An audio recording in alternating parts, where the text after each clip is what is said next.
Hello students, welcome back to the another part of the discussion, uh, simple future tense. So in previous video we had discussed about simple future tense. So let's take a quick revision of the topic. So हमने simple future tense के बारे में पढ़ा कि whatever हम जो भी action है, जो भी वर्ब है, जो भी एक्शन है, हमने अभी नहीं किया, बट हम क्या करने वाले हैं वो फ्यूचर में, मतलब भविष्य में वो करने वाले हैं।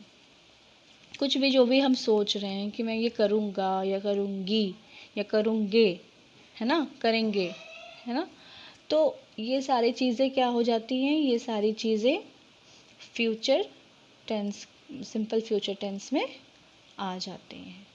ठीक है, तो कोई भी जो सेंटेंस होते हैं उसका मेन क्या होता है, मेन पार्ट होता है सब्जेक्ट, जिसके इर्द गिर्द जो है वो सेंटेंस रहता है या जो भी एक्शन होता है वो होता है। ठीक है, उसके बाद होता है वर्ब। ठीक है, और जो है रेस्ट चीज़ें जो है जिसके बारे में बात हो रही है, जो कि वो सब्जेक्ट करने वाला है, वो क्या हो जाता है, वो ऑब्जेक्ट हो जाता है। Okay students, object. तो बेसिकली सेंटेंस का, कोई भी सेंटेंस होता है तो उसका यही पार्ट होता है। अब जो जितने भी टेंस हैं, चाहे वो फ्यूचर टेंस हो, पास्ट टेंस हो या प्रेजेंट टेंस हो, और उनके अदर जो पार्ट्स होते हैं वो इनके ही इर्द गिर्द कुछ चीज़ें घटती हैं, कुछ चीज़ें बढ़ती हैं। वर्ब का थर्ड फॉर्म, सेकंड फॉर्म ये होने लगता है, हेल्पिंग वर्ब जुड़ जाता है ना, सब्जेक्ट आगे या पीछे हो जाता है, ऑब्जेक्ट। तो जितनी भी चीज़ें होती हैं या फिर आप फ्यूचर में जितनी भी चीज़ें पढ़ने वाले हो, वो इसी के इर्द गिर्द घूमने वाली हैं। ये हमेशा याद रखिएगा कि कोई भी सेंटेंस जो है उसमें सब्जेक्ट, वर्ब और ऑब्जेक्ट जो है, ये तीन चीज़ जो है सबसे इम्पॉर्टेंट होती है। ये तीनों को लेके ही कोई भी सब्जेक्ट होता, सॉरी सेंटेंस होता है। ठीक है, ये जो भी what ever it is all about the sentence. ठीक है, तो अब जो है इसमें क्या होगा, मैंने डिस्कस किया था कि जब हम सिंपल फ्यूचर टेंस के बारे में बात करते हैं तो सेंटेंस में क्या हो जाता है, हेल्पिंग वर्ब जुड़ जाता है। और हेल्पिंग वर्ब क्या जुड़ता है, विल, है ना स्टूडेंट्स, विल। विल या शैल भी हो सकता है, बट शैल के बारे में मैंने क्या बताया कि शैल कब होता है, शैल मोस्टली जो है वो फॉर्मल वे में होता है, फॉर्मल किसी चीज़ के लिए तब हम शैल यूज़ करते हैं, या तो फिर मतलब वो बिल्कुल श्योर है कि हाँ होगा ही, मतलब होगा ही, है ना, तो तब हम जो है शैल का यूज़ करते हैं प्लूरल में। सिंगुलर पर्सन में कभी हम लोग यूज़ नहीं करते हैं, हम लोग हमेशा प्लूरल में शैल यूज़ करते हैं। ठीक है, लेकिन अब क्या है, मॉडर्न इंग्लिश में जो है शैल के बहुत सारे कन्फ्यूजन के होने के वजह से शैल को जो है उसको कैंसिल कर दिया गया है। शैल सिर्फ ऑफिशियली यूज़ हो सकता है, या फिर जब हम क्वेश्चन के तौर पे कुछ पूछते हैं, शैल वी गो, इस टाइप का कुछ होता है, तो हम जो है शैल का यूज़ तभी करते हैं। सो कन्वीनियंटली जो है, आपके कन्वीनियंस के लिए जो है हम लोग शैल को अभी अलग हट के रखते हैं और सिर्फ विल में फोकस करते हैं। ओके स्टूडेंट्स, सो मैंने क्या बताया कि इसमें जो है सब्जेक्ट के पहले हेल्पिंग वर्ब जुड़ जाएगा।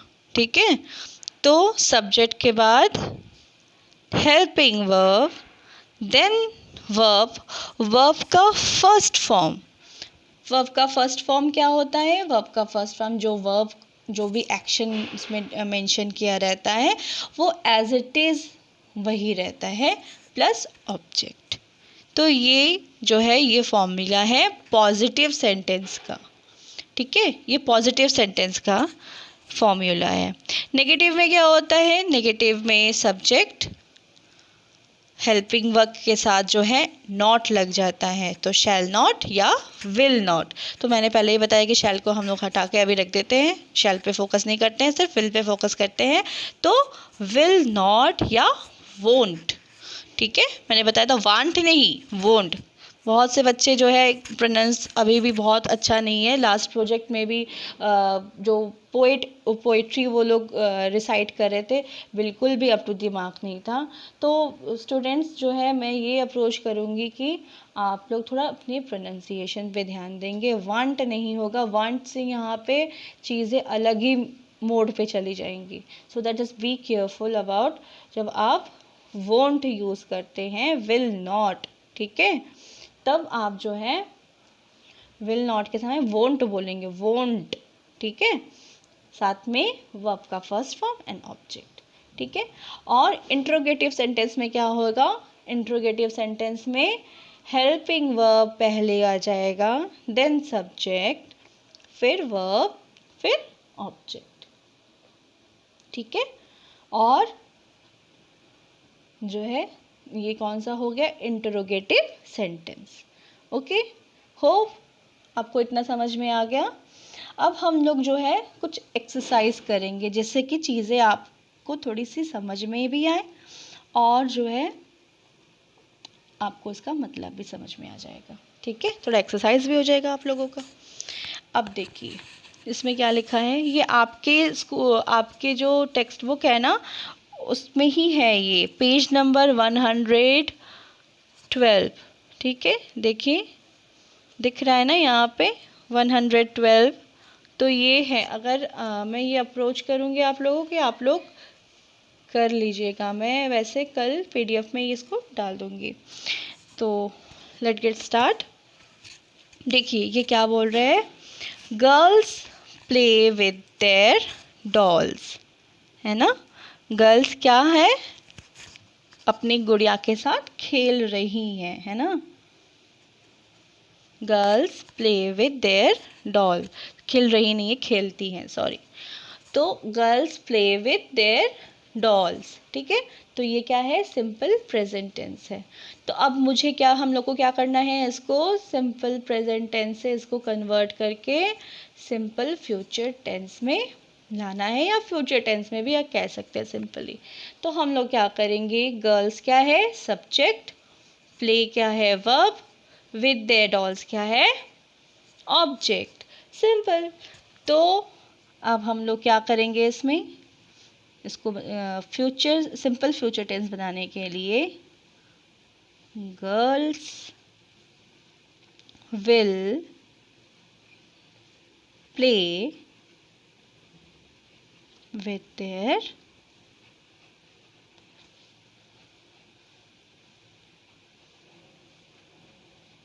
डॉल्स, ठीक है। समझ में आ गया आप लोगों को। इस तरह से क्या है, इट रेन्ड यस्टरडे, सी। अब देखिए ज़रा ये क्या बोल रहा है, क्या ये यस्टरडे की बात हो रही है, तो ऑब्वियसली ये पास्ट टेंस के बारे में बात कर रहा है। पास्ट टेंस में क्या लगता है, वर्ब के साथ सेकेंड फॉर्म लगता है ना। तो ये क्या हो गया, ये हो गया past simple, sorry simple past tense, है ना। तो अब इसको भी हम लोग को फ्यूचर टेंस में क्या करना है, कन्वर्ट करना है। तो क्या होगा ये, it will rain tomorrow. Okay students, तो पहले था कि कल बारिश हुई थी, है ना। और हम क्या बोल रहे हैं, इट विल रेन टुमारो, कल बारिश होगी, है ना। देखिए थोड़ी सी चीज़ से हेर फेर से क्या हुआ, बिल्कुल सेंटेंस ही चेंज हो गया। अब इसको अगर हम लोग नेगेटिव करना चाहे तो it will not rain tomorrow, है ना। फिर देखिए Harish came to meet me, है ना। केम, मीट, ये सब क्या है, ये भी पास्ट टेंस है। और हमें क्या बनाना है इसको, इसको हमें फ्यूचर टेंस बनाना है। सो हम लोग क्या करेंगे,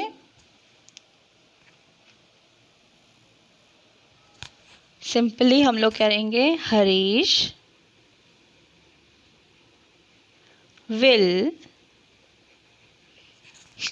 कम। ठीक है, केम था तो हमने क्या कर दिया, वर्ब का फर्स्ट फॉर्म कर दिया, कम टू मीट मी।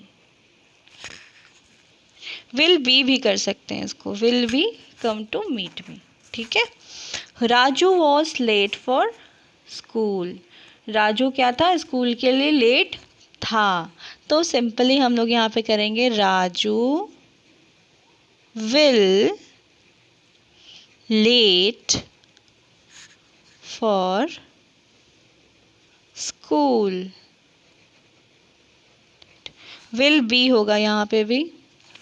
ठीक है, अब इसके बारे में हम बाद में डिस्कस करेंगे, विल बी क्यों ऐड कर रहे हैं हम लोग इसमें। ठीक है, the children eat their own food. तो the children will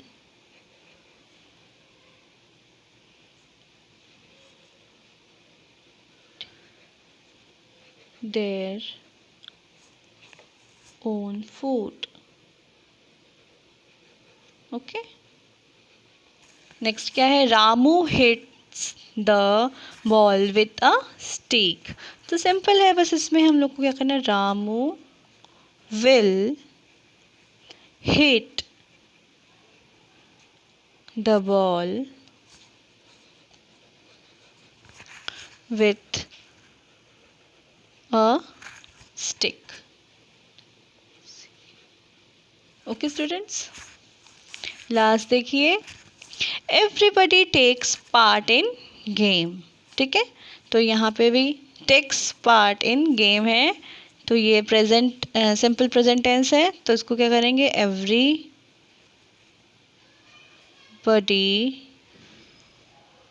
will take. ठीक है, टेक्स है तो हमने यहाँ पे टेक कर दिया, सॉरी यहाँ पे एस हो गया है, टेक पार्ट इन गेम। ठीक है, games. Okay students, so hope आपको समझ में आ गया। देखिए सिंपल कुछ नहीं करना है, बस प्ले के जो वर्ब है उसके साथ हमने हेल्पिंग वर्ब ऐड कर दिया है, सिंपल, और कुछ भी नहीं किया है। तो फ्यूचर टेंस इज ईजीएस्ट जिसको बोलते हैं सिंपल फ्यूचर टेंस जो है वो बिल्कुल ईजीएस्ट टेंस होता है, सारे टेंस जितने भी सब में सबसे ईजी होता है। ओके स्टूडेंट्स, क्योंकि जो प्रेजेंट टेंस है उसमें भी इज एम आर का थोड़ा सा रहता है। ठीक है, और सॉरी इज एम आर नहीं, एस लगाना, मतलब जो वर्ब रहता है उसके साथ एस लगाना है कि नहीं लगाना है, प्लूरल है कि सिंगुलर है, उसका बहुत थोड़ा सा कंफ्यूजन रहता है। बट सिंपल फ्यूचर टेंस में क्या है, बिल्कुल भी आपको कुछ नहीं देखना है, आपको बस जो है वर्ब देखिए, वर्ब के साथ जो हेल्पिंग वर्ब है वो लगाइए और आपका जो है फ्यूचर टेंस इज़ रेडी। पहले तो फिर भी शैल देखना पड़ता है कि प्लूरल है कि नहीं है, पहले थोड़ा सा प्रॉब्लमेटिक था, लेकिन उसको देखते हुए जो है मॉडर्न इंग्लिश में क्या है उसको हटा दिया गया है। ओके स्टूडेंट्स, सो आपको ये होप ये कॉन्सेप्ट जो है आपको क्लियर हो गया होगा।